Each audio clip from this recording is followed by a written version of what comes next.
Song Anama, the time of Pusong, Bedo, the other king to Anama, Yeshi, Hallelujah. Baduma, oh, no, Plasiga, Masum. Miba di sun doi doma, ayam cia di sun pa doi doma, Piasi han jangan lupa Masum bede, tu kedi betale, bagedi betale, ngadi ting Masum, alin tiwi ketahu kedi doshi. Amen. Tahu cara masuk. Yang ini Yesus dene, kita menerima. Oh, tapi ni ada masuk sija baik, logo nyolin cabar. Logo pada apa itu api orang. Jangan cina tertamnya anda doa tema anda. Logo pada si Yesus nama anda. Logo pada dosa sudah anda cabar. Yang ini. Amen. Yesus tema jangan lupa nampak masuk. Sejon be di dalam wingap macam apa? Mengazu time makna yang ni. Nampak buku ni dia yang macam dia tu jauh sejon kan di dalam hobi. Tiwa dengan jenis kola yang piala yang terbabi kalau sana ni cepat. Aduh kesekap pilih juga rasa benar ni cepat. Kita su cingaro malai di kita su, no? Mapa dia paru ya le, paru jam cepat. Sudah jauh jauhnya luar. So, ini mabe nyai lajar mati jauh ni Malaysia Jangan piada kita Indo doa ni sudah kama. Jangan lupa say wujud kanda sekarang pilama ini di malare tu cuma acuy kisah jauh yoga jauh pilama asyik berpiku jauh yadi ulu jauh bidasu kisah jauh wujud jauh ambil asyik berpiku lusi kau si. Tapi ini belum bercipci.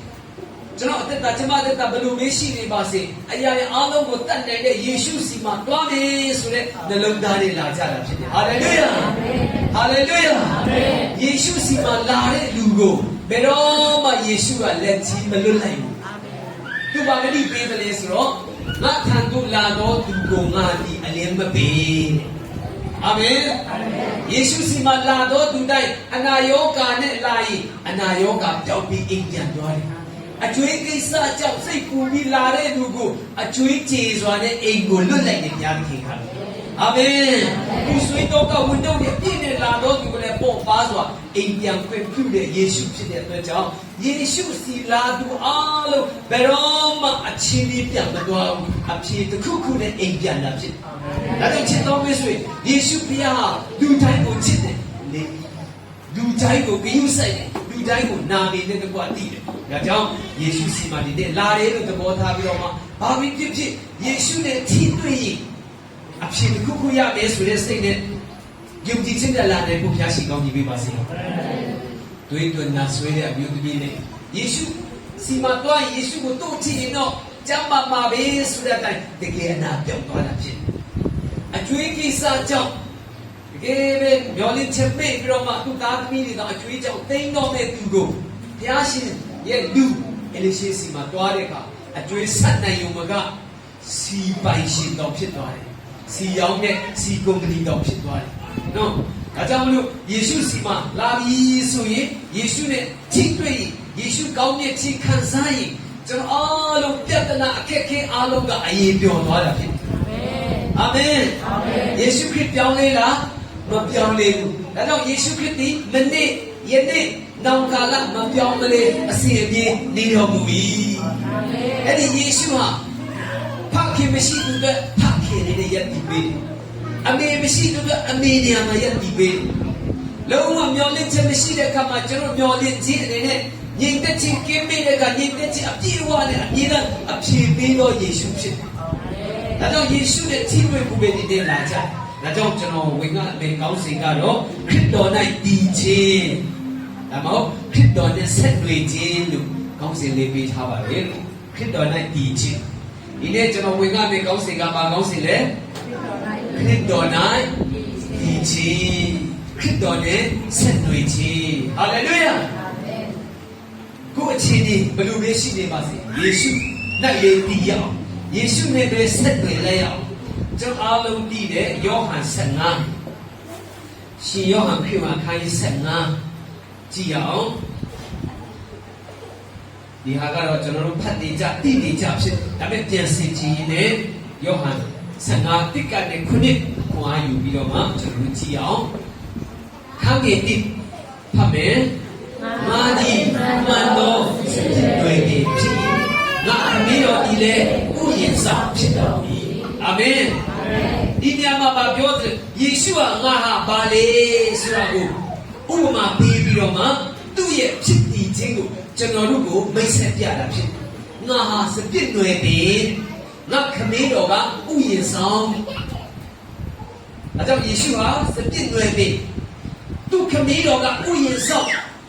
ကျွန်တော်တို့ဟာဖခင်ရဲ့ဥယျာဉ်တော်မှာတစ်ပင်တဲ့ဘွေပန်းဥယျာဉ်မှာအသက်ရှင်ကြတော်သူများဖြစ်တဲ့အတွက်ကြောင့်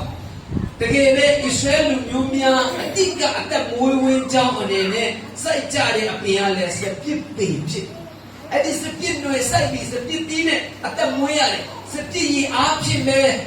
အားလုံးဖြော်ရည်တွေနဲ့လုပ်ပြီးတော့မှအသက်မွေးဝင်းကြောင်းကြတယ်ဣသရေလနိုင်ငံမှာအတိတ်ကစိုက်ပျိုးရေးမှာ main စိုက်ပျိုးရေးမှာတခုအပါဝင်ဖြစ်တဲ့စပြစ်တွေနဲ့မရှိလို့မရဘူးတရှင်တိုင်းပြည်ဟာဆိုပြစ်အရာဖြစ်ထွန်းတဲ့ဒေတာဖြစ်စပြစ်ပင်ဆိုင်ရေးဆိုရင်စနေရဒီဒီနိုင်ပြီးတော့မှတခါမှမပြတ်မလတ်တော့ဘူးဒါကြောင့်မလို့အရာရာအားလုံးအတွက်စားရတောက်ရနေထိုင်ရအသက်ရှင်ရေးကိစ္စယခုဘဝနောက်ဘဝအတွက်အမြဲမပြတ်ကြွေဝချမ်းသာစေမဲ့စူပြေစေမဲ့စပြစ်တွေတင်နဲ့နိုင်ထားတဲ့ယေရှုဟာကျွန်တော်တို့ဘဝကိစ္စအရာရာအတွက်အားလုံးဖူလုံရခိုးလုံရဝါပြောရအားလုံးစပြစ်တွေပြီးယေရှုရှိတယ်အာမင်သူရဲ့ခမင်းတော်ကလည်းဥယျာဉ်ဆောင်ဖြစ်တယ်ဘာပူစရာလူတွေဘုရားရှင်ဥယျာဉ်ထဲမှာကျွန်တော်တို့ကအသက်ရှင်ကြပန်းမင်းကြီးကြည့်လိုက်ပါဦးအခုအမြဲတမ်းရေလောင်းကြဟာကျွန်တော်ကြည့်နေတယ်အိုးပန်းလေးတွေကကျွန်တော်ဘယ်လောက်ပဲအကျွေးများများဘယ်လောက်ပဲယောဂရှိပန်းပြုံးပင်စိုက်ခင်းပြီးဖြဲတဲ့အခါအရင်စိတ်ချမ်းသာတွေခေါင်းမှာပန်းမျိုးစုံတွေ့တော့ဖြူအနီအဝါတွေ့တော့အလိုလိုနဲ့ဟာတချို့တွေကမွေးပြီးတော့တချို့တွေကလှပြီးတော့ပန်းချံဖြတ်တိုင်းစိတ်ကြည်လူးနေကဘာကြီးအားလုံးဘလို့မေပူပင်တော့ကရောက်နေပါစေပန်းလေးတွေရဲ့ရနတ်နေပြီးတော့စတိဥယျာဉ်ရဲ့စိမ့်ဆူမှုတွေကကျွန်တော်တို့ကိုအမြဲတမ်းစူပြေစီနေနှွေးထွေးစီဒါကြောင့်မလို့ဒီနေ့ကျွန်တော်တို့ဟာယေရှုရဲ့ဥယျာဉ်တော်မှာအသက်ရှင်ကြတယ်ဟာလေလုယာအငယ်နှစ်ကိုကြည့်အောင်အားလုံးအတူတူဖတ်ရအောင်ငါ၌အတိမတိတော်ခဲရှိသမျှတို့ကိုခုတ်ပြတော်မူ၏အတိတိတော်ခဲရှိသမျှတို့ကိုအာ၍ဒီစေခြင်းတုတ်တင်ရှင်းလင်းတော်မူ၏အာမင်ဟာလေလုယာအငယ်နှစ်မှာတွေ့ရတယ်ဆိုအတိတိရဲ့ကိစ္စနော်အတိတိစေဒီမှာတွေ့ရတယ်ဆိုတော့အတိမတိသောအပင်နဲ့အတိတိသောအခက်အတိတိသောအခက်နဲ့အတိမတိသောအခက်ကျွန်တော်တို့ဟာအမြဲတမ်းယေရှုနဲ့ဆက်ရင်အတိတိမှာပဲဘာလို့မတိတာလဲဘာလို့တိတယ်ဒီမှာအဖြေပဲဒီအငယ်နှစ်ကိုကြည့်တဲ့အခါမှာတွေ့ရတယ်ဆိုတော့အတိတိသောအတိမတိသောအခက်နဲ့အတိတိသောအခက်ဒီဟာကအတိမတိလေကြည့်လိုက်ပါဦးငါနိုင်အတိမတိရင်ဘာလို့မှလဲခုတ်ပြပေဘုရားရှင်ဟာအတိဂလာတိခန်းကြီးငါအငယ်20-23မှာအတိကိုမျိုးတွေ့ရတယ်ချင်းဝါမြောက်ချင်းငြိမ်သက်ခြင်းစိတ်ရှင်ခြင်းကာမဂုဏ်ချုပ်ပြီးခြင်းသစ္စာဆောင်ခြင်းလူညာတိမ်မွေ့ခြင်းဒါကြောင့်ကျွန်တော်အသက်တာထဲမှာဘုရားတရားသမီးကြီးငြိမ်သက်ခြင်းဝါမြောက်ခြင်းပျော်ရွှင်ခြင်းငြိမ်သက်ခြင်းအတိများစွာတီးဖို့ဒီမှာပေါ်ပြထားတာဖြစ်တယ်အတိမတီးတဲ့အခက်ဒီကတော့ခုတ်ပြစ်တယ်အတီးတီးတဲ့အခက်ကကြတော့ဗာလဲတာ၍ဒီစေခြင်းကရှင်းလင်းတယ်ခါဘုရားရှင်ကကျွန်တော်အတီးပွားများစေခြင်းတဲ့အတွက်ရှင်းလင်းတဲ့တက်တာရှိတတ်ပါဒီနေ့ကျွန်တော်ရဲ့အမအရေးလူလည်းပြောလို့ရတယ်စပန်တော့အမေဟာတရင်ကြားတယ်ကျွန်တော်မလေးရှားရောက်ဦးကပေါက်သွားပြီဘယ်လိုလုပ်မလဲဟာဦးပေါက်ရင်ဘယ်လိုလုပ်မကြခင်များဘာများဖြစ်တော့မလဲပေါ့ကျွန်တော်အရင်ကူညီချင်တယ်တတ်နိုင်တဲ့လောက်လေးပေါ့ဒါပေမဲ့သူဘာပြောလဲဆိုကျမသာဦးသက်ယောဂအဲ့လိုပိုက်မနာရံကုန်ရောက်မှာမဟုတ်ဘူးဒီခေတ်ရံကုန်ရောက်ဖို့လေသူတမီးပါပါလာဘယ်လိုလဲသူပြောတာစေဖို့ဝါကလူများကလူတဲ့ထေးကရွာကိုစေဖို့တဖို့၄သိန်းပို့လိုက်တယ်ဆိုတော့၄သိန်းရဲ့စေဖို့တဖို့ရဲ့စေဖို့တဖို့တော့၄သိန်းဆိုတော့ရတဲ့ရကအများကြီးပဲဘုရားရှင်ထောက်ပတ်တယ်များဘုရားရှင်ကောင်းကြီးပေးပါစေသူကပြောလေဆိုအဲ့ဒီအနာရောဂါအဖြစ်ရံကုန်ရောက်လာပြီးတော့မှဒီမှာတခြင်းဆိုနေအာမင် ဖျားနာမှာဘူးကြည့်ပါစေဟာနာလိုက်တာဘယ်လိုလဲဒီများဒီတော့ကအမျိုးမျိုးစဉ်းစားမသိပါဘူးတခြင်းဆိုမှုဖြစ်ဖျားနာမှာဘူးကြည့်ပါစေဒါကြောင့်ကျွန်တော်အရန်ခွန်အားရတဲ့ဆာလာ30အနေမှာညာဥယျာမှာငုံကျွင်းခြင်းကလာတီးခုနေတခါကျွန်တော်တို့ကဒီယောဂတွေနဲ့တည်တော့မလားဒီကျွေးနေပဲဟာဒါပေမဲ့ပြတ်တော့မလားဆုံးရှုံးတော့မလားဆိုပေမဲ့ဒီနေ့ချစ်တော်မိတ်ဆွေယောဂလည်းခဏလာသေးတာပဲအကျွေးလည်းခဏလာသေးတာပဲအိမ်မပိုင်သေးတယ်ခဏလာသေးတာပဲဒါပေမဲ့ညဥ်ရမှာငူကျွေးချင်းခက်ခဲချင်းတွေအားလုံးလာသေးပေမဲ့နန်တဲ့ရရောက်တဲ့ကတချင်းဆိုခွင့်ပေးတဲ့တရားဘုန်းကြီးပါစေဒါနဲ့တချင်းဆိုရအောင်ပါဟာလေလုယာခုနမဆိုင်တဲ့တို့တချင်းဆိုတယ်သူတွေကတည်တယ်သူတွေအားလုံးမတည်သေးဘူးသူကရခိုင်ပြည်မှာတာဝန်ကြတယ်သူခင်ဘောကတိုင်ပွဲထဲမှာကြာတော့ကလေးတွေကပြည့်စုံဝရှိပူဆောင်လာဒီနေ့ချစ်တော်မိတ်ဆွေလူအနေနဲ့ကြည်ဝမ်းနည်းစရာဖြစ်ပေမဲ့ဖခင်သားသမီးကြီးဆိုတော့ဖခင်သခင်ကိုချီးမွမ်းတော်သူဖြစ်လာတယ်အာမင်ဟာလေလုယာဒါကြောင့်ဒီနေ့ချစ်တော်မိတ်ဆွေဝမ်းမြောက်ခြင်းအသီးပြီးလာတာညီကျက်ခြင်းအသီးပြီးလာတာဘုရားမှာဘုန်းကြီးပါစေဟာလေလုယာဒါကြောင့်မလို့တာ၍ပြီးစေဖို့ရရှင်းလင်းနေဒါကြောင့်ချစ်တော်မိတ်ဆွေဘုရားချစ်ရတဲ့နဲ့ကျမ်းစာဖတ်ရတဲ့နဲ့ဆုတောင်းရတဲ့နဲ့ဘာဖြစ်လို့ကျွန်တော်ကဒီလိုကြုံရတာလဲမကူပါနဲ့တာ၍ပြီးစေခြင်းကဘုရားသခင်ရှင်းလင်းပြရဖြစ်နိုင်တယ်အာမင်တာ၍ပြီးစေဖို့တာ၍ပြီးဆုံးနိုင်ဖို့တာ၍ချီးမွမ်းနိုင်ဖို့ဒီနေ့ဘုရားရှိခိုးပြုအငယ်သုံးဖတ်ကြည့်အောင်အငယ်သုံးဖတ်မယ်တင်တို့ဒီငါဟောပြောတဲ့စကားအဖြစ်ယခုပင်ရှင်းလင်းလျက်ရှိကြ၏ငါ၌တည်နေကြလောဟာလေလုယာအာမင်ဟာလေလုယာအာမင်တင်တို့ဟာငါဟောပြောတဲ့စကားယခုပင်ရှင်းလင်းလျက်ရှိတယ်တချို့တွေကဘုရားကြောင့်မလားအိုးမတတ်နိုင်တော့မှကိုရောကေပါတော့ဘုရားကြောင့်ရောက်လာအာမင်တခါကဒီနီလန်းနဲ့ခေါ်တတ်တယ်ဘုရားသခင်ဟိုးနောက်မှထိုင်တဲ့ကိုချစ်မကုန်ဘူးချင်းခတ်ရတဲ့တခါတည်းဟိုစပိန်ရဲ့နောက်ကဆူးကိုခတ်ပလိုက်တယ်သူကသူချင်တော့ကချင်းနဲ့မဝဘူးမနော်ဒါပေမဲ့ဘုရားကြောင့်ရောက်လာအာမင်တခါကခက်ခဲချင်းနဲ့ဘုရားခေါ်တတ်တယ်နော်ငါဟောပြောတဲ့စကားအပြအခုပဲရှင်းလင်းလျက်ရှိတယ်မနေ့ကကျွန်တော်ဟိုမှာဘေးကူးမှာတင်တန်းသွားပြီးတယောက်ကတက်တယ်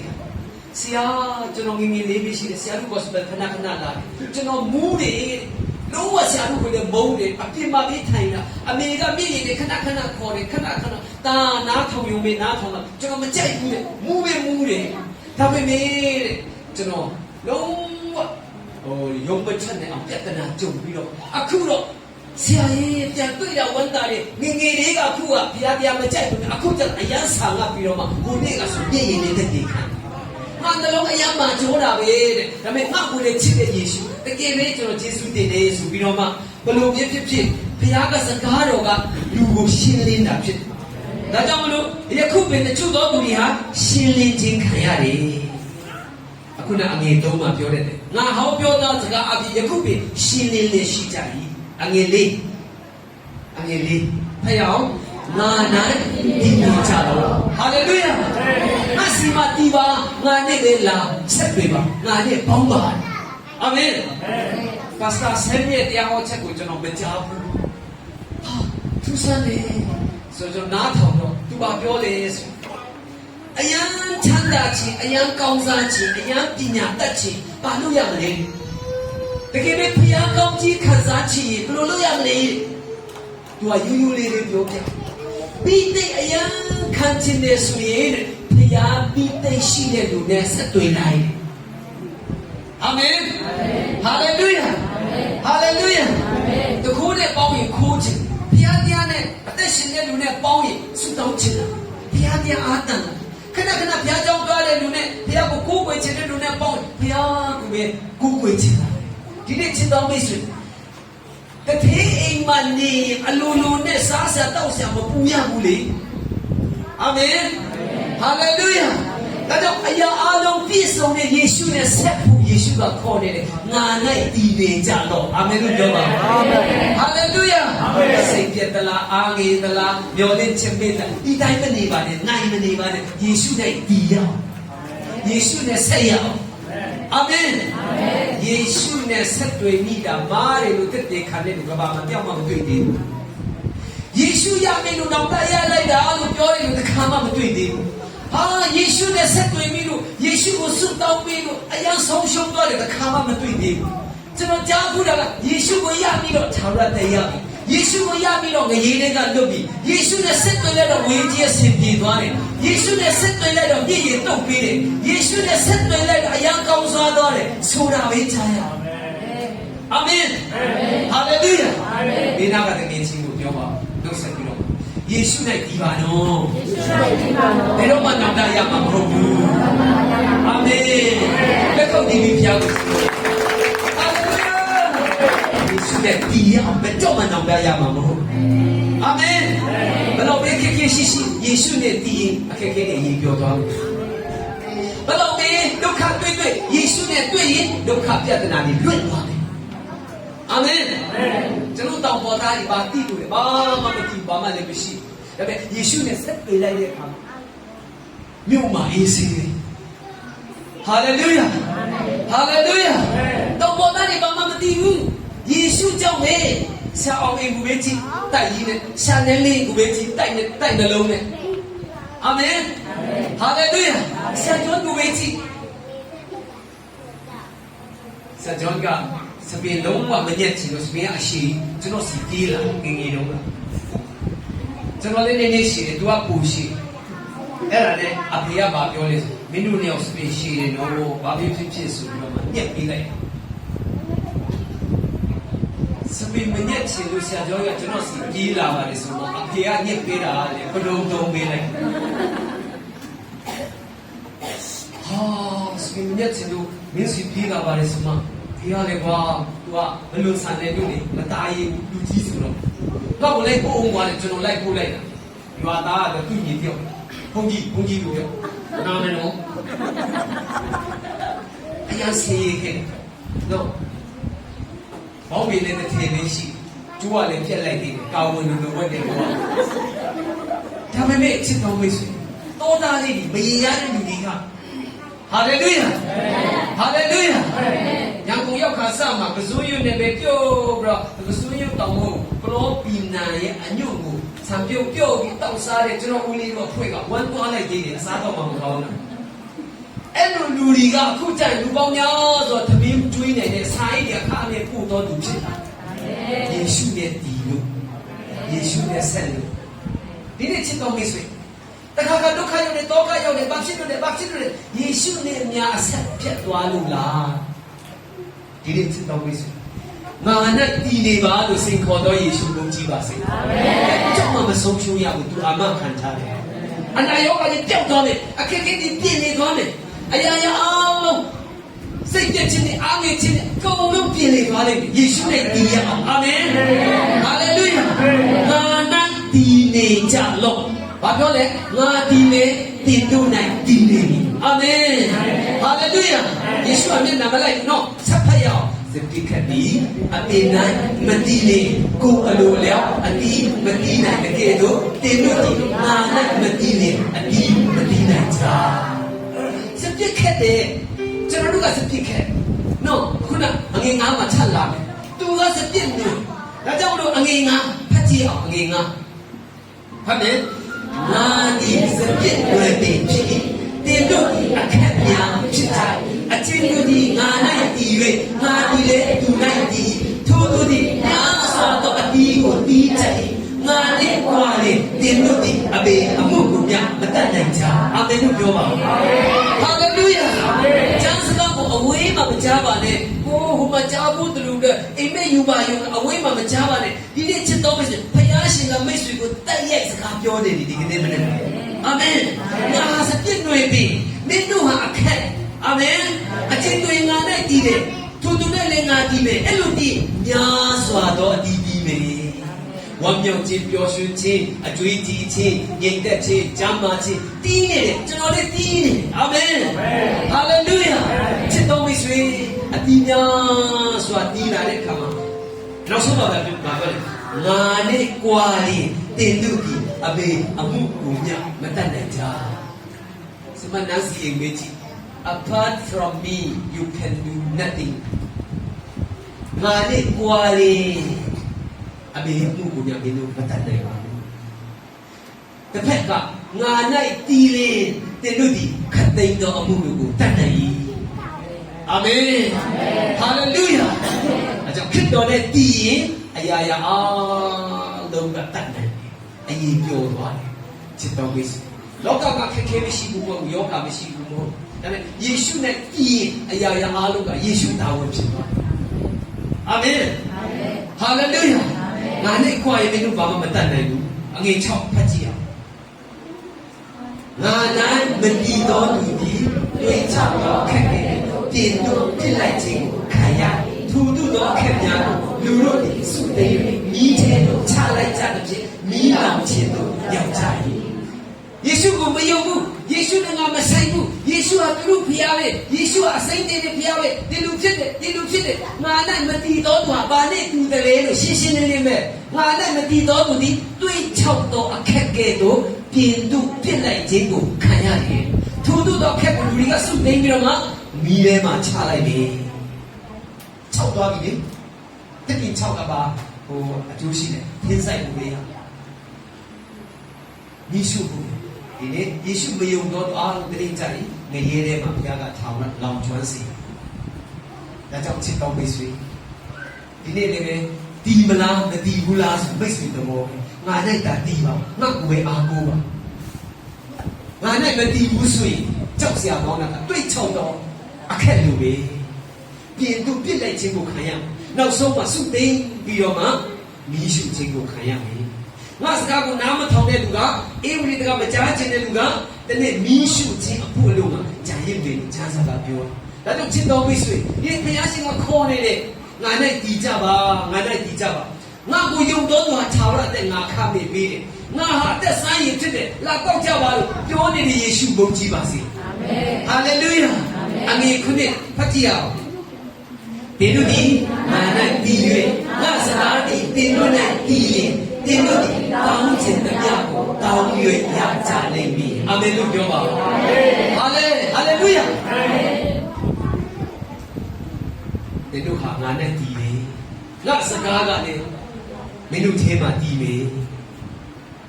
ယေရှုကပြောလဲဆိုငါစကားဒေသနာမင်းတို့ထဲမှာတည်နေရမရတယ်ဆိုတော့မင်းတို့ငါ့ကိုတတ်ဖို့ရှာကြတယ်ကျမ်းစာကိုဖတ်လေလေဘုရားစကားကျွန်တော်ထဲမှာဆွေးလန်းလေလေတာ၍ဘုရားရှင်ကကောင်းကြီးပေးတယ်အတီးတီးစီဒါကြောင့်မလို့ဒီနေ့တင်းတို့ဟာငါနဲ့တည်ငါစကားတင်းတို့စီမှာတည်ပဲဆိုရင်တောင်းကျင်တဲ့မြတ်တောင်း၍ရမယ်ဘာတောင်းကျင်တယ်လဲဒါကြောင့်မလို့ဒီနေ့ကျွန်တော်မြန်လေးအားပေးခြင်းနဲ့နံပါတ်1ဘုရားနဲ့ဘယ်လိုတည်မလဲဘယ်လိုဆက်တွေ့မလဲဆိုရင်ဆုတောင်းခြင်းနဲ့ဆက်တွေ့လို့ရတာဖြစ်အာမင်ဟာလေလုယာဆုတောင်းခြင်းဟာဘုရားနဲ့တည်ခြင်းဖြစ်ဘုရားနဲ့ဆက်တွေ့ခြင်းဖြစ်ဒါကြောင့်ဒီနေ့ဆရာဘာလို့ပြောလဲအစိုးရမနဲ့အစိုးရထားတယ်ကျွန်တော်လည်းကိုရီးယားဆရာဝန်တွေကလာပြီးမှစောစောအိယာထားတာလေ့ကျင့်တာကျေးဇူးတော်ပဲအခုတော့နည်းနည်းနေသားကြတာလေဟာလေလုယာโอ้နာနဲ့ချင်းဘူးမလေးဒီကရောဒီထားရတော့ရတော့ဆုတောင်းတော်မူ၏ဒန်ယေလစောစောထားတယ်ဒါဝိစောစောထားတယ်မောရှေစောစောထားတယ်အာရှမွေလစောစောထားတယ်ခဏခဏကြားရပြီးပြီမင်းအာယုမှမနတ်လိုပဲမနတ်ကလေနေပူလာပြီဆိုအရင်ပြောသွားတာဒါကြောင့်မနတ်ကြတဲ့ကစောစောလေးနေတဲ့သူကြလာတာဖြစ်တယ်ဒါကြောင့်ယုံကြည်သူများ BCC တင်းတို့တင်းသားများနာနဲ့အာယုမှစောစောလေးထားပြီးတော့မှနေကြတဲ့ယေရှုရဲ့နှုတ်ပတ်တော်ခံယူနိုင်ဖို့ဘုရားရှင်ကောင်းကြီးပေးပါစေအာမင်ဟာလေလုယာအာမင်ဒါကြောင့်မလို့အမြဲတမ်းဆုတောင်းခြင်းအာယုမှဘုရားနဲ့ဆက်တွေ့ပြီးတော့မှကျွန်တော်အားလုံးကြည့်တယ်ဖိလိပ္ပိ4:6 ခုနှစ်ဖိလိပ္ပိ4:6 ခုနှစ် FFP ဖိလိပ္ပိပေါ့နော်ဖိလိပ္ပိခန်းကြီး4အငယ်6ခုနှစ်အားလုံးအလို့ရကြပါဖိလိပ္ပိ4:6 ခုနှစ်ဖတ်ကြည့်အောင်အဘယ်မှုကညာဆိုရင်ခြင်းရှိတယ်အရာရာ၌ယေရှုတော်ကိုချစ်ခြင်းတဲ့ဝါစုပါပဒနာပြုတော်ဖြင့်ဒီတောင်းပန်တော်အရာများကိုဘုရားခင်ကြားရှောက်ကြတော်ထို့သူပြုလျင်အဘယ်သူများကြံ၍မမြင်နိုင်တော့ဘုရားခင်ငြိမ်သက်ခြင်းယေရှုတော်ဖြင့်ဒီစိတ်နှလုံးကိုဆောင်ပါလိမ့်မယ်အာမင်ဟာလေလုယာဘာမှမစိုးရိမ်နဲ့စိုးရိမ်စရာအများကြီးရှိတယ်ဒါပေမဲ့ဘုရားကအားပေးထားဘယ်အမှုကိုများစိုးရိမ်ခြင်းမရှိဘူးအရာရာ၌ဂ ခဲဒီဖြစ်စေစင်ပြည်ဒီဖြစ်စေအကျွေးရှိပြည်ဒီမရှိဒီဖြစ်စေယောဂရှိပြည်ဒီမရှိဒီဖြစ်စေအရာရာနဲ့ယေရှုတော်ကိုချီးမွမ်းခြင်းတဲ့ကိုကဆုတောင်းပတနာပြုသောအဖြစ်သူတောင်းပန်လိုသောအရာများကိုဖယားသခင်အားကြားလျှောက်ကြလို့ဟာလေလုယာဘုရားသခင်ကျွန်တော်ယောဂရှိတယ်ဘုရားရှင်ကျွန်တော်အကျွေးရှိတယ်ဘုရားရှင်ဒီခေတ်ကတော့ကျွန်တော်မကြော်နိုင်ဘူးဘုရားရှင်ကိုကြားလျှောက်ခြင်းဟာယေရှု၌တည်ခြင်းဖြစ်အာမင်ဟာလေလုယာအောက်မထားနဲ့လူစီပြောရင်လူကခဏခဏပဲခေရင်ကေရင်ကေရင်ယေရှုစီသွားဖို့လိုတယ်ယေရှုစီမှာကြားလျှောက်ဖို့လိုတယ်အဲ့လိုကြားလျှောက်မယ်ဆိုရင်ဘယ်သူများကြာရွေးမမြင်တော့ဘုရားသခင်ကြီးတဲ့ခြင်းယေရှုဘုရားဖြစ်ဒီလိုစိတ်နှလုံးကိုဆောင်မမယ်ဒါကြောင့်ဘယ်လိုဆက်တွေ့မလဲဘယ်လိုယေရှုနဲ့တည်မလဲဆုတောင်းခြင်းနဲ့ဆက်တွေ့ယောဘ20အငယ်21ယောဘ20အငယ်21ဖတ်ကြည့်အောင်ဘုရားသခင်နဲ့အကျွမ်းဝင်၍မိတ္တာရဖွင့်တော်ထို့သူပြုမှကောင်းစားခြင်းကိုရရလိမ့်အာမင်လို့ပြောပါဟာလေလုယာဘုရားသခင်နဲ့အကျွမ်းဝင်ပါဘုရားသခင်နဲ့အကျွမ်းဝင်ယေရှုနဲ့အကျွမ်းဝင်တိယုံမဲမတိနဲ့ကြားယုံမဲမကြားနဲ့ယေရှုဟာဘာတူလဲယေရှုကိုဘလို့ယဉ်နေတယ်လေခဏပြောတယ်ဟိုးလူလာရွာမှာဆရာကြောက်ခူးစီလို့ကြံခါကြီးမှာ3-4ညလောက်ဘုန်းနဲ့အတူတရားဟောတယ်ဆိုတော့ဘူးကြီးကြောက်ပါပြောတယ်ဟိုးနေပြန်တော့မယ်ဆိုတော့ကျွန်တော်မနေနိုင်ဘူးရဲ့ဒီစားမရှိပါဘူးယေရှုခင်ဗျားနဲ့အတူရှိတာပဲဆရာရဲ့ယေရှုတော့ဆရာတော့ဘေးတော့နှွေးထွေးမလဲဘယ်တော့ယေရှုတော့ဆရာတော့ဘေးနှွေးထွေးမလဲဟာဒီနေ့ချစ်တော်မိတ်ဆွေအရာအားလုံးရဲ့ပြည့်စုံရာကုန်လုံးရာယေရှုဖြစ်အာမင်အာမင်ဟာလေလုယာဘုရားသခင်နဲ့အကျွမ်းဝင်၍မိတ္တာရဖွင့်တော်အဲ့ဒါဒီချင်းပဲချစ်တော်မိတ်ဆွေအဆက်တော်မှာမဖြုတ်ပါနဲ့ဘယ်တော့မှနီးလာခလုတ်ပိတ်ကြည့်ပါဒီခလောက်ကပဲမှနေဒီမှာဆမတဲ့ချက်တော့ပိတ်ပြီးကြည့်ပါဒီပတ်ပါတယ်နီးလာတယ်အကုန်လုံးလည်းနေဘုမဆမပိတ်လိုက်တော့ရက်သွားဒီနေ့ချစ်တော်မိတ်ဆွေဘုရားရှင်အကောင်းကြီးနေကဘုရားရဲ့မဆာခြင်းဘုရားရဲ့အတူပါရှင်ဘယ်တော့မှမရက်ဘူးကျွန်တော်တို့ကမတည်ခြင်းတို့ခလုတ်ပိတ်ပလိုက်လို့ကြည့်ပါဦးပြန်ဖွင့်ကြည့်ပါဦးကျွန်တော်တို့ကောင်းကြီးမင်္ဂလာနဲ့ကျမ်းမာချမ်းသာကြွယ်ဝခြင်းနဲ့ကောင်းစားခြင်းနဲ့ဝမ်းမြောက်ပျော်ရွှင်ခြင်းခလုတ်မိတ်ဆွေသေးမှာပဲရှိဖွင့်မလားမဖွင့်ဘူးလားဆိုတဲ့ဘောပဲကျွန်တော်တို့အမြဲတမ်းဆုတောင်းခံမှာကျွန်တော်ယင်ထဲမှာရှိတဲ့ခံစားချက်အားလုံးဖွင့်ဟရောမဆာပါဒီလူတော့ဖြစ်နေပြီပြဿနာတော့တက်နေပြီဒီလူတော့ဖြစ်အမြဲတမ်းယေရှုစီသွားတိုင်းယေရှုနဲ့ချောင်းဝါယဉ်နီးတိုင်းကျွန်တော်ပြဿနာအခက်ခဲအားလုံးကအရေးပြောသွားအာမင်အကျွေးဘွားကလည်းလွတ်စီအာမင်ယောဂချေကနေတည်လွတ်ဒုက္ခတွေကအမြဲငြိမ်သက်မှုပြီးဘုရားသခင်နဲ့အကျွမ်းဝင်၍မိတ္တာရဖွင့်တော်ကိုမေးကြည့်ပါဦးဟိုငါဘုရားနဲ့အကျွမ်းဝင်ပြီလားဘေးနာတကယ်ချင်းကိုပြောလိုက်တော့ယေရှုနဲ့အကျွမ်းဝင်ပြီလားယေရှုနဲ့အကျွမ်းဝင်ပြီလားဘယ်လိုဖြစ်လဲဒီလိုဘာမှတစ်ခါမှမကြားဘူးမသိဘူးတဲ့ပုံစံလိုဖြေလာမှာချစ်တော်မိတ်ဆွေဒီမိခွန်းကိုအိမ်ယူသွားငါယေရှုနဲ့အကျွမ်းဝင်ပြီလားဘုနေ့ကကျွန်တော်ခဏတက်ခံဖို့ပါအရင်တော့ဗီဒီယိုယုံပါလေဗီဒီယိုကြည့်တဲ့ခေတ်ပါလေတယောက်ကပြောင်းလဲခါစားအရင်ဗီဒီယိုလေးကြည့်ချင်တယ်တခါမှမပြဘူးတဲ့ကားပြတော့ဟိုယေရှုကိုအားနာတယ်ယေရှုကသွားလီယာမလိုက်နေလို့ပြောတယ်ယေရှုရဲ့ဗီဒီယိုယုံထဲမှာပေါ်ပေါ်အားနာတယ်ဒီမှာခဏဆောင်လို့တော့ပြောလေဆိုဗီဒီယိုတော့မခေါ်ရင်အနားမှာပြေဆောင်ခိုင်းတယ်ကြည့်ပြီးမှပဲကျွန်တော်ပြန်ခေါ်သွားတာဒီနေ့ချစ်တော်မိတ်ဆွေကျွန်တော်ကပြောတယ်ကျွေးနာမကျန်ဖြစ်တဲ့ကဆရာဝန်ပြင်တယ်ဟိုယေရှုမဆာပါကျမ်းမာပြီယေရှုတကတော့နောက်တော့အရင်နာမကျန်ဖြစ်ပြန်ခေါ်မယ်လို့ဆိုတဲ့ပုံစံမျိုးလိုကိုးကွယ်တယ်တချို့ဘယ်လိုကိုးကွယ်လဲရှိနေတယောက်လိုပဲဟာမှုရှိပြီးတိုက်ပြီးပါရှိနေယေရှုတင်တယ်ဘယ်တော့ဥစ္စာပစိုးရီပြီးတော့ဘာလို့နောက်တော့အရင်မှုရှိပြန်ခေါ်မယ်နော်ချက်ပဲခေါ်မယ်ချားလို့ခေါ်မယ်တကတော့အဲ့လိုပုံစံနဲ့ရှိနေတယောက်လိုပဲယေရှုခေါ်တယ်မဟုတ်ပါဘူးမိတ်ဆွေအကျွမ်းဝမ်းပဲတက်လုံးချာရမိတ်ဆွေဟာယေရှုပဲအာမင်ဟာလေလုယာအမြဲတမ်းတော်လာတချို့ဒီကပြောမှာဘုရားကြီးကျွန်တော်နော် ဘာခုတော့အမေကဖုန်းပေါ်လိုက်ယေရှုခဏနေအောင်နော်ဒီနေ့ဘယ်လိုပြောကြမလားမသိဘူးနော်မိလာတော့ဒီကြည့်လိုက်ယေရှုခဏနေအောင်နော်တော့မမနေအောင်ကျွန်တော်ဒီမှာဒီကြည့်လိုက်အောင်3နိုင်ယေရှုကတကားမှစကားမပြောဒီနေ့ချစ်တော်မိတ်ဆွေယေရှုဟာသာရမိတ်ဆွေဖြစ်အာမင်အာမင်ဟာလေလုယာယုံကြည်သူအချင်းချင်းအားလုံးတူပဲယေရှုနဲ့ယဉ်နေတော်သူမယဉ်နေတော်သူကွာသွားတော့ဘယ်လိုလူငယ်ဒီထဲမှာလေယေရှုနဲ့အကျွမ်းဝင်တော်သူမကျွမ်းအကျွမ်းမဝင်တော်သူကွာသွားတယ်အခုတော့ဆောင်ချင်းချင်းထဲမှာလေယေရှုနဲ့ယဉ်နေကျွမ်းဝင်တော်သူနဲ့ယေရှုနဲ့တိတ်မယဉ်နေတဲ့သူကွာသွားတော့မှာဒီနေ့ချစ်တော်မိတ်ဆွေစာဆံကပြောပါကျမ်းစာဖတ်တာတူတူကြားကြောင်းသွားတာတူတူအလှဝေပေးတာတူတူအချို့တွေကအသက်တာဘာလို့မတူတာလဲဆိုတော့ဖျားတဲ့အကျွမ်းမဝင်ဘူးအလှဝေဖြစ်နေထိပလိုက်တာလာကောက်လို့ဖြစ်ဟာနားဘူးလို့ဖျားကြောင်းလိုက်တာခဏခဏပြောဘာဖြစ်လို့ချင်းဆိုတာလဲဟာခဏစူပါလို့ပြောဟာလေလုယာဟာလေလုယာပြောဟာလေလုယာပြောတွားလေတိတ်မပြောချင်တာလေးဖြစ်မှာပေါ့နော်ခဏလေးလည်းပြောဟာလေလုယာအော်ဆိုပြီးတော့ဒီနေ့ချစ်တော်မိတ်ဆွေကျောင်းဝင်တော့ယေရှုဟာတကယ်ယေရှုပဲချီးမွမ်းတဲ့ဟာလေလုယာဆိုအရာပြောပြဟာကိုသူကဟာလေလုယာပြောဟာလေလုယာအော်ဒီလိုပြောဖို့မဟုတ်တာဟာလေလုယာဆိုဘုရားကိုချီးမွမ်းဘုရားကိုကြည်ပါစေလို့ပြောတာလေအာမင်ဟာလေလုယာချစ်တော်မိတ်ဆွေပါမင်းတို့လို့ယေရှုကိုယဉ်နေတဲ့စိတ်ဓာတ်နဲ့ယေရှုကိုကြောင်းဝင်တဲ့စိတ်ဓာတ်နဲ့ယေရှုကိုချစ်တော်စိတ်ဓာတ်နဲ့ဖျားကြောင်းသွားရအောင်အာမင်ယေရှုကိုချစ်လို့ပဲလူပြင်းအောင်အာမင်ယေရှုကတော့အသက်တော်မိတ်ဆွေတို့လူတွေလေမိတ်ဆွေကတော့အဆောက်ဆုံးလူငယ်ကြီးတွေခဏခဏမင်းဟိုတိတ်လေကုန်သွားပြီကားဆရာတွေတော့လက်မခံတဲ့ပတ်စံဒီပဲဒီမှာလာပုံနေဘုရားရှင်ကအကောင်းဆုံးပေးရမှာယေရှုရဲ့အသက်ကိုပေးပါအာမင်အာမင်ရှိတာလေအကောင်းဆုံးအာမင်အာမင်ဟာလေလုယာဒီနေ့ဘုရားနဲ့အကျွမ်းဝင်ဖို့လူတဲ့ချစ်တော်မိတ်ဆွေခေယေရှုတော်ကာလမှာဘုရားနဲ့များများအကျွမ်းဝင်ဖို့လူတဲ့ဘုရားနဲ့ယဉ်ကျေးဖို့လူတဲ့ဆရာပါဟုတ်နဲ့ကျွမ်းဝင်တော့ဆန်နေနဲ့ကျွမ်းဝင်တော့ဆရာအောင်နဲ့ကျွမ်းဝင်တော့ကျွန်တော်ကောင်းချီးအများကြီးရတယ်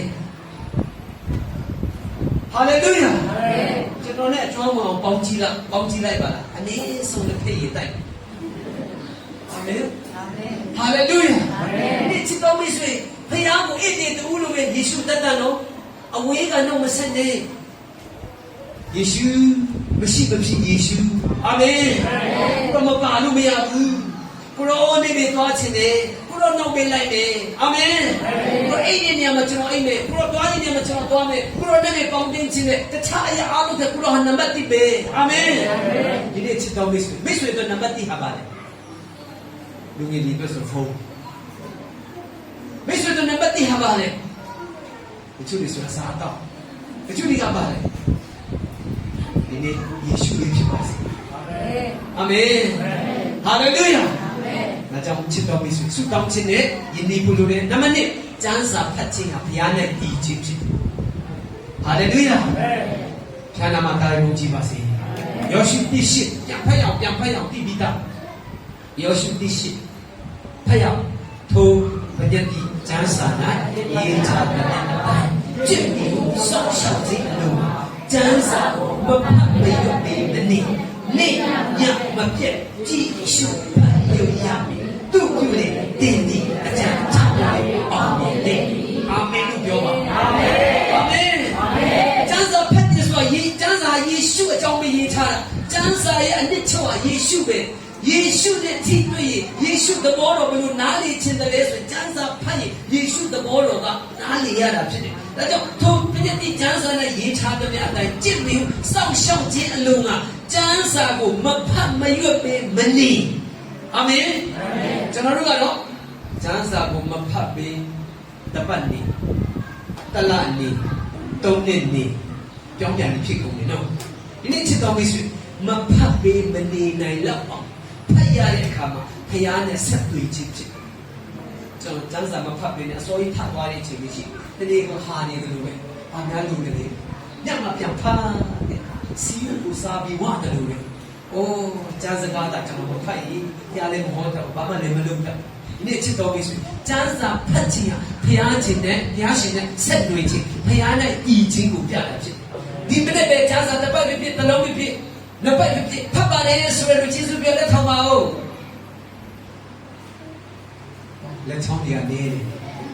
ကျူးကျင်းနေဖြစ်ဒီချစ်တော်မိတ်ဆွေဒီကျမ်းစာဖတ်ဖျားနိုင်မှဒီလေဆိုတာပြတာဖြစ်အာမင်ဟာလေလုယာဖျားနဲ့ဤပါလူသေးတယ်အာမင်ဟာလေလုယာကျမ်းစာကိုမဖတ်မယုံနေတယ်နေ့ညမပြတ်ကြည့်ရှုဖတ်ရရသူပြုလေတည်ပြီးအကြံချမြောက်၍အောင်မြင်နေတယ်ဒီကျမ်းချက်ကကျွန်တော်ကောင်းစင်တက်လက်အကြံချမြောက်ခြင်းနေရာမှာဘာလို့ပဲဒီဟာလို့ပဲဘယ်လိုလုပ်လဲဒီလိုလုပ်လဲအကြံဒီကအများကြီးပဲမချို့တွေကအကြံစုံကုန်လို့ကလုံးစားချက်တယ်အကြံကုန်သွားပြီဘယ်လိုလုပ်ရမလဲမပူပါနဲ့ကျမ်းစာပေများများဖတ်ဂရိပေးထားတယ်နေ့ညမပြတ်ကြည့်ရှုဖတ်၍အကြံချမြောက်ရင်အောင်မြင်မယ်အာမင်စီးပွားရေးအောင်မြင်ခြင်းနေရာမှာကျမ်းစာထဲမှာရှိမွေးမြူရေးအောင်မြင်ခြင်းနေရာမှာပညာတတ်ခြင်းနေရာမှာအားလုံးကျမ်းစာကျွန်တော်ငယ်လေးကဖတ်လာအခုလေခဏခဏဖတ်ထပ်လေဖတ်အခု90ကျော်ဖတ်ရင်ဘဝတည်းနားမလီလည်းပူများလာဘလောဘဝနဲ့ဒီကျမ်းစာအာမင်ဟာလေလုယာ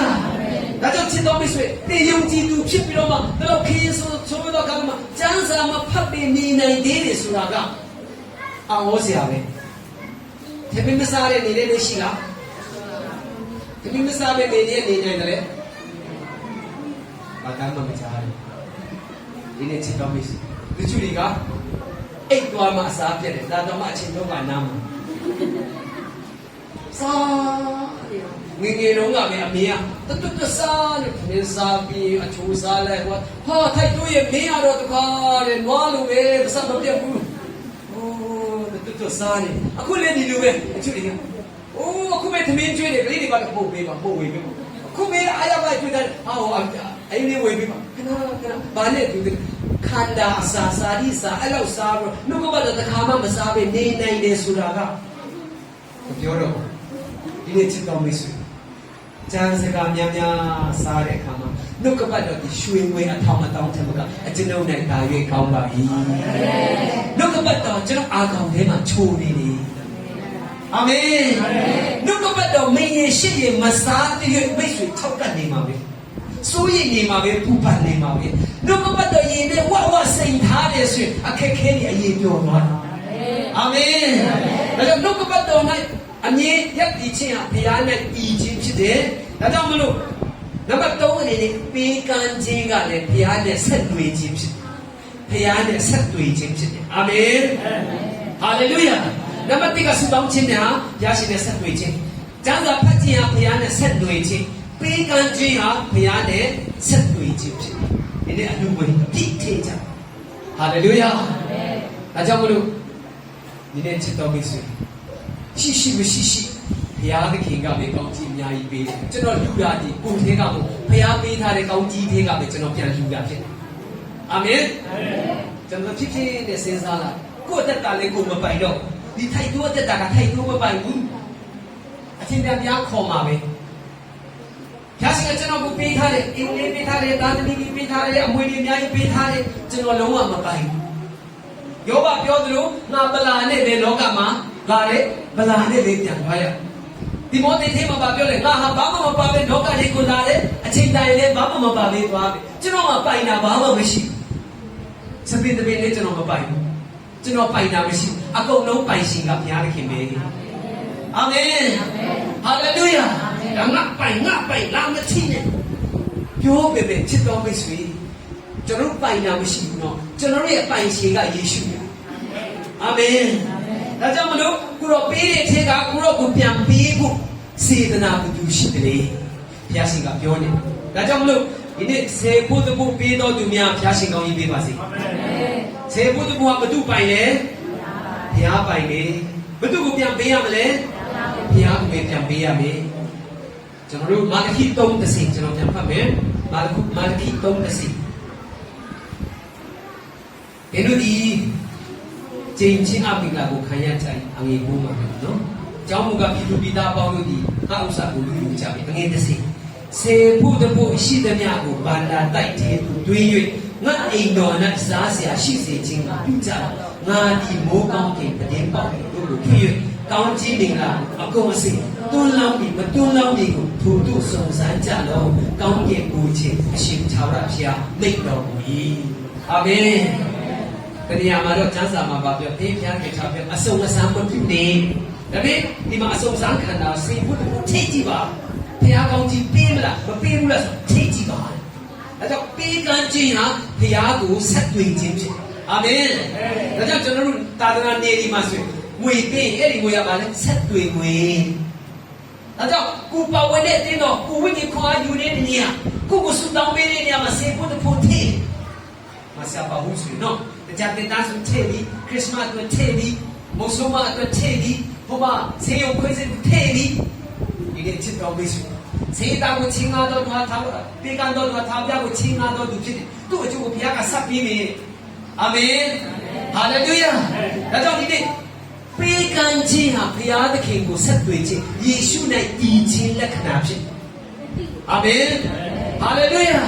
ဒါကြောင့်ဒီနေ့အတူကိုပေးကမ်းခြင်းစေဖို့တဖို့ဘုရားရှင်နဲ့ဆက်သွယ်ခြင်းဖြစ်တာဖြစ်တဲ့အတွက်ကြောင့်ဒီနေ့ဘုရားရှင်ကကျွန်တော်တို့ကိုသူဆင်းရဲလို့တောင်းတာမဟုတ်ဘုရားရှင်ချမ်းသာဒါပေမဲ့ကျွန်တော်တို့ပေးတယ်ဆိုတာကဘိုးဘရောဖိပေးတဲ့အထင်ကဘရောကိုဆက်တွေ့နေတော့လို့ကျွန်တော်တို့ကပြန်ပေးတဲ့အခါမှာကျွန်တော်တို့မူကောင်းကင်ပရင်ပေါက်ပြီးဖွင့်ပြီးတော့ကောင်းကြီးမင်္ဂလာအကုန်မစီတွန်းလောင်းနေဂရိရှိလားရှိတယ်ဟာလေလုယာပြန်ဖတ်ကြည့်ပါယုံကြည်ခြင်းနဲ့ဖတ်ရအောင်စေဖို့ကိုရှင်မြတ်ကိုဘာသာတိုက်တဲ့တွေး၍ငါအိမ်တော်၌စားเสียရှိစေခြင်းပြုကြတော့ငါဒီမိုးကောင်းကင်ပင်အောက်တို့ကိုဖွင့်၍ကောင်းကြီးမင်္ဂလာကိုအကုန်အစင်တွန်းလောင်းပြီးမတွန်းလောင်းပြီးထို့တို့စုံစမ်းကြတော့ကောင်းကင်ကိုခြင်းအရှင်သာရဘုရားမိန့်တော်မူ၏အိမ်တိုင်းမှာတကပေါက်ကပုံများလားပင်ပေါက်ကပုံများလားတကပေါက်ကတပေါက်ပဲပင်ပေါက်ကြီးကဒီမှာတော့မှ1 2 3 4 10ပေါက်9ပေါက်မူကောင်းကင်ပင်ပေါက်ဒီကိုဖွင့်ပြကောင်းခြင်းမင်္ဂလာအကုန်မစင်မတွန်းလောင်းဘူးလားတွန်းလောင်းမလားစုံစမ်းကြပါတဲ့ဆက်ကြငယ်စက်တိကိုဖတ်တယ်ဆိုရင်အငယ်စက်တိမှာပါရှိတယ်ဆိုစိုက်ပြိုးတဲ့အပင်ကြီးကောင်မှပိုးတွေမကိုက်စားရဘူးလေဖတ်ကြည့်ပါဦးကိုက်စားတတ်သောအကောင်ကိုတင်တို့အတွက်ငါဆုံးမ၍တင်တို့ရဲ့မြေအပြည့်နာကိုမဖြစ်စေရတင်တို့ရဲ့စပြည့်ဥယျာဉ်ဒီအပြီးမပြီးပဲမနေကောင်းကင်မိုးချေအရှင်သာရဘုရားမိန့်တော်အာမင်ဒီတိုင်းစိုက်ပြိုးတော့မလုပ်ပါနဲ့စေဖို့မထဲစေဖို့မထဲတဲ့လူကအငယ်ရှိကိုဖတ်ကြည့်ရင်လူယူတယ်ညမြတိုက်နေတယ်အဲ့လိုတိုက်တော့စိုက်ပြိုးမလုပ်ပါနဲ့ဗာလေဝင်ဝင်တွေရတယ်ဘာဖြစ်သွားလဲစီခံမှာပြလိုက်တော့ဆရာဝန်စီမှာဘယ်လောက်လဲ9တောင်းစစ်လူရလားဆရာရေးတနာမဘူးတောင်းလို့မရဘူးရလားစစ်လူရလားစစ်ကူလားမစစ်တော့ပေးလိုက်3သိန်းဆိုရင်လည်းညနာတာမုံခုတ်ပေးလိုက်ရစေဖို့တခုကြတော့ဟေဒီတာလေးပြန်တော့ရောခလဘာနိုဒီနေ့ချက်ကောင်းလေးစေဖို့တကူငါဥစ္စာတို့ပြောတဲ့အတွက်ချက်စေဖို့တကူကျွန်တော်တို့မဆိုင်တော့ဘုရားငွေကြီးတတ်ဖြစ်သွားအာမင်ဟာလေလုယာဘုရားရှင်ကကျွန်တော်တို့ကိုအတင်းအဓမ္မတောင်းတာကိုစေဖို့တကူပေးလိုက်မူကောင်းကင်ပရင်ပေါက်ပြီးကိုဖွင့်ပြီးတော့ကောင်းခြင်းကအကောင်အစင်တွန်းလောက်ပြီးမတွန်းလောက်ဘူးဆိုတာစုံစမ်းပါလားအဲ့ဒါစုံစမ်းဆိုကိုက်စားတတ်တော့အကောင်ကိုတင်လို့ငါဆုံးမနေစေဖို့တကူထိလိုက်တဲ့အခါမှာဘုရားအိမ်မှာရောက်တဲ့အခါကျတော့ဝင်ငွေတို့ဘုရားကကောင်းကြီးပေးလာဒါတော့တခြားစေဖို့အခါအတွက်ဘုကိစ္စဒီကိစ္စအတွက်မထွက်တော့ဘူးဘုရားရှင်ကောင်းကြီးပေးဖို့ဖြစ်လာဟာလေလုယာအပင်ဒီကိုလည်းမဖြစ်စီအောင်ဘုရားရှင်ကကြွေကာပေးတာဖြစ်တယ်ပုံမွားတယ်နော်ဒါကြောင့်မလို့မဖြစ်စီရတော့ပြည့်စပြည့်ဥရဲ့အတီးမတီးလေးမနေရလို့ကောင်းကင်ဘုရားအရှင်သာဝရဘုရားအာမခံပါဒါကြောင့်နံပါတ်1ဘုရား၌တည်ခြင်းဟာဆုတောင်းခြင်းဖြစ်တယ်နံပါတ်2ကပါလေကျမ်းစာဖတ်ခြင်းဟာဘုရားနဲ့ဆက်နွယ်ခြင်းဖြစ်တယ်နံပါတ်3ဒီကံခြင်းဟာဘုရား၌တည်ခြင်းဖြစ်တယ်ယေရှုနဲ့တည်ခြင်းဖြစ်တယ်တည်ပြီးတော့ညာယေရှုနဲ့အဆက်မပြတ်ပဲနဲ့ ခလုံးမဖြုတ်ပဲနဲ့အမြဲတမ်းတည်နေစေဝမ်းမြောက်ပျော်ရွှင်နေတဲ့ခြင်းဟာအလိုလိုကျွန်တော်တို့ဘဝမှာအတီးယူများစွာတီးလာမှာဖြစ်ပါတယ်ဟာလေလုယာဒါကြောင့်ချစ်တော်မိတ်ဆွေကျွန်တော်တို့ဘာဖြစ်လို့၆ကတ်သွားတယ်ဘာဖြစ်လို့ကျွန်တော်တို့ကအတီးမတီးတာဘာဖြစ်လို့အရွက်တွေကညှိုးနွမ်းနေတာလေဆိုမတီးလို့ပဲအဆက်တက်သွားလို့ပဲဒီနေ့ကစဆုတောင်းခြင်းနဲ့များဖျားနဲ့ဆက်ပေးအောင်ကျမ်းစာဖတ်ခြင်းတွေမှာမွေးလျော်ရအောင်ပေးကမ်းခြင်းတွေမှာမွေးလျော်ရအောင်ဖျားနဲ့များမိတ္တာရောက်ဖွင့်ရအောင်ဖျားကအကျွမ်းဝင်မိတ္တာဖွင့်တော့ထို့တို့ပြုမှကောင်းစားခြင်းတို့ရောက်လိမ့်မယ်ဆိုရယ်ဂရုတော်ဒီနေ့မိတ်ဆွေအားလုံးအတွက်ဒီနေ့ချပေးပါစေအာမင်အားလုံးမတရားပြီးတော့မှတခြင်းတစ်ခုဆိုမယ်ဆက်ဆက်တောင်းလို့ဖွင့်ရွေးထားတဲ့တခြင်းကိုဆိုပြီးတော့